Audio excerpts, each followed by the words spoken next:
യേശുവെ പോലെയാകുവാൻ, യേശുവിൻ വാക്കു കാക്കുവാൻ, യേശുവെ നോക്കി ജീവിപ്പാൻ ഇവയെ കാക്ഷിക്കും. ദൈവനാമം മഹത്വപ്പെടുമാറാകട്ടെ. വീണ്ടും മനോഹരമായിരിക്കുന്നതായ നല്ല ഒരു ദിവസത്തിൻ്റെ പ്രഭാതത്തിൽ നമുക്ക് ഒരുമിച്ച് കൂടുവാൻ തക്കോണം കർത്താവായ യേശുക്രിസ്തു നമ്മെ സഹായിച്ച കൃപയ്ക്ക് സ്തുതിക്കാം. ദൈവം നമ്മെ അനുഗ്രഹിക്കുമാറാകട്ടെ. ഈ പ്രഭാത ഡിവോഷനിലേക്ക് നിങ്ങളെ ഇവരെ ഞാൻ ക്രിസ്തുവിൻ്റെ നിസ്തുല്യ നാമത്തിൽ ഞാൻ സ്വാഗതം ചെയ്യുന്നു. ഇന്നത്തെ പ്രഭാത ജാഗരണത്തിൻ്റെ നമ്മുടെ ചിന്താവിഷയം, നിങ്ങളുടെ കുടുംബത്തെ ദൈവത്തിന് സമർപ്പിക്കുക, അത് കാൽവരിയിലേക്ക് നോക്കുക. ഇവിടെ തരുന്ന വേദവാക്യം ഹോശയ 6:3 നാം അറിഞ്ഞുകൊള്ളുക, യഹോവയെ അറിയുവാൻ നാം ഉത്സാഹിക്ക. തൻ്റെ ഉദയം പ്രഭാതം പോലെ നിശ്ചയമുള്ളത്, അവിടുന്ന് മഴ പോലെ ഭൂമിയെ നനയ്ക്കുന്ന പിന്മഴ പോലെ തന്നെ നമ്മുടെ അടുക്കൽ വരും. ക്രിസ്തുവിനെ ഒരിക്കലും നമ്മുടെ ജീവിതത്തിൽ നിന്നും, നമ്മുടെ കുടുംബ ജീവിതത്തിൽ ഒരിക്കലും നാം ക്രിസ്തുവിനെ അകറ്റുകളയരുത്. ക്രിസ്തുവിന് ചേരാത്ത വാക്കുകൾ നാം ആരും ഉപയോഗിക്കരുത്, ആരും പറയരുത്. നമ്മുടെ കുടുംബത്തിൻ്റെ വാതിലുകളെ നാം ഒരിക്കലും ക്രിസ്തുവിന് മുമ്പിൽ നാം അടയ്ക്കപ്പെടരുത്. സത്യം വിശ്വസിക്കുന്നു എന്ന് നാം പറയുന്നു എങ്കിലും ഇന്ന് നമ്മുടെ ഭവനങ്ങളിലെ കുടുംബ പ്രാർത്ഥനകൾ ഇല്ലാതെ പോകുന്നു.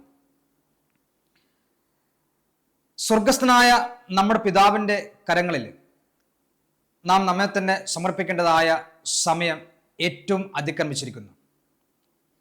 ഇന്നത്തെ ഈ പ്രഭാത ചിന്താവിഷയം ഞാൻ ചിന്തിക്കുമ്പോൾ, കർത്താവായ യേശുക്രിസ്തുവിനെ നമ്മുടെ ഭവനത്തിൽ നിന്ന് ഒരിക്കലും നാം പുറത്താക്കപ്പെടരുത്.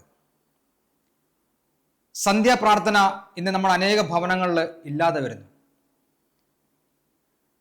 അല്പം കൂടെ നാം പുറകോട്ട് ചിന്തിച്ചു കഴിഞ്ഞാൽ, ഒരു 10-15 വർഷം പുറകോട്ട് പോയി കഴിഞ്ഞാൽ അവിടെ കാണുവാൻ തൊക്കണം കഴിയുന്നൊരു കാര്യം,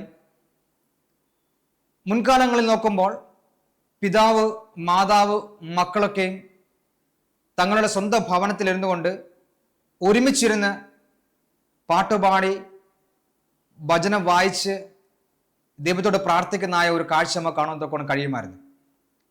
എന്നാൽ ഇന്നത്തെ കാലഘട്ടം നോക്കുമ്പോഴത്തേക്ക് അനേക ഭവനങ്ങളിൽ ചില ദിവസങ്ങളിൽ നാം പ്രവേശിക്കുമ്പോൾ ചിലപ്പോൾ മാതാവും പിതാവും മാത്രം കാണും, മക്കൾ കാണത്തില്ല. ചിലപ്പോൾ മാതാവും മാത്രം കാണും, ഭർത്താവും മക്കളും കാണത്തില്ല. ഇന്ന് ലോകം അപ്രകാരം ഒരു രീതിയിലേക്ക് പോയിക്കൊണ്ടിരിക്കുന്നു. അതുകൊണ്ട് ഇന്നത്തെ പ്രഭാതത്തിൽ ഈ ചിന്താവിഷയം നമ്മൾ പറഞ്ഞത്, കർത്താവായ യേശുക്രിസ്തുവിനെ നമ്മുടെ ജീവിതത്തിൽ ഒരിക്കലും നാം മാറ്റിക്കളയരുത്, നമ്മുടെ ഭവനങ്ങളിൽ നിന്ന് നാം അകറ്റുകയും ചെയ്യരുത്.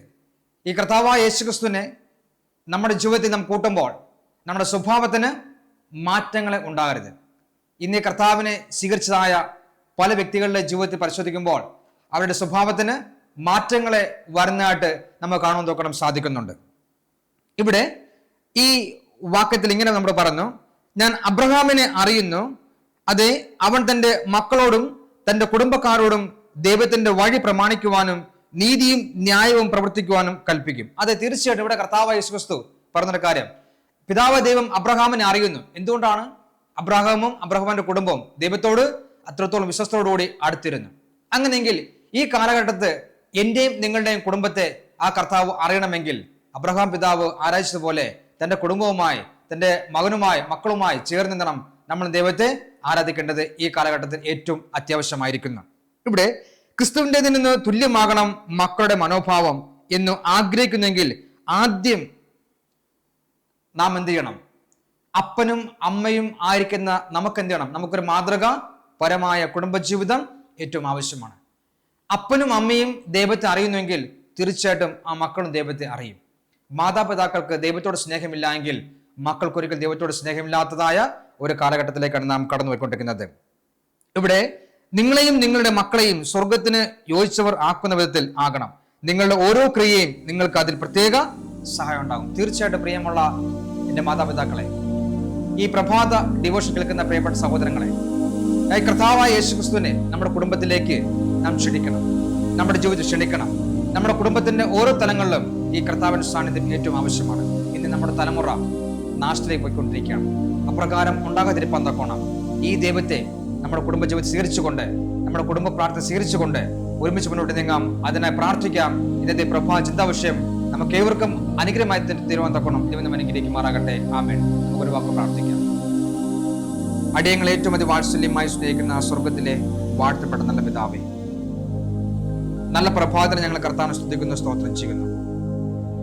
തന്നതായ ഈ ഡിവോഷനെ ഞങ്ങൾ സ്തുതിക്കുന്ന സ്തോത്രം അപ്പ പിതാവേ, അടിയങ്ങളുടെ കുടുംബ ജീവിതത്തിൽ നിന്ന്, അടിയങ്ങളുടെ ജീവിതത്തിൽ നിന്ന് ഒരിക്കലും അപ്പ ഞങ്ങൾ അങ്ങേ അകറ്റി നിർത്താതെ അങ്ങേ ചേർത്ത് പിടിച്ചുകൊണ്ടപ്പ അങ്ങ് നൽകിയതായ ആ വചനം പഠിച്ചുകൊണ്ട് ചിന്തിച്ചുകൊണ്ട് മുൻപോട്ട് ജീവിപ്പാൻ തക്കോണം ഞങ്ങളെ ഓരോ മക്കളെയും സഹായിക്കുമാറാകണം. ഈ പ്രഭാത ഡിവോഷൻ കേട്ടതായ ഓരോ മക്കളെയും അങ്ങ് ബലപ്പെടുത്തുമാറാകണം. അവരുടെ ജീവിതത്തിൽ യേശുവിനെ മുറുകെ പിടിക്കുവാൻ അങ്ങ് സഹായിക്കുമാറാകണം. പ്രാർത്ഥന കേട്ടിരിക്കുന്ന സ്തോത്രം യേശു ക്രിസ്തു മഹത്വമുള്ള നാമത്തിൽ തന്നെ. ആമേൻ.